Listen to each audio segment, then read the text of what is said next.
Snake locomotion has always been somewhat puzzling to scientists. Some have speculated that snakes use leverage by exerting force on resistance points. That is, they push against rocks, branches, and other surface irregularities. But that doesn't explain how snakes navigate so swiftly in sand and over slick roads. Recently, it was discovered that snakes also make use of directional friction and weight distribution. Like most people, you probably think snakes are slimy. So how do these smooth, scaled reptiles generate friction?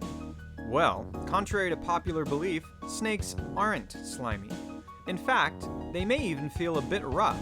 Snake scales are smooth to minimize the forces of friction when they slide forward. Conversely, when snakes slide backwards or sideways, the overlapping scales, which resemble roof shingles, dig into the ground, causing frictional resistance to occur. If the friction exerted by the snake is equal in all directions, snakes just oscillate in place, meaning they'll go through the motions but won't be able to go anywhere. The scale's frictional anisotropy, or resistance to sliding in certain directions, helps the snake push itself forward. Also, scientists have discovered that snakes, through muscle movement, can change the angle their scales meet the ground. A larger angle generates more friction, while a smaller angle generates less.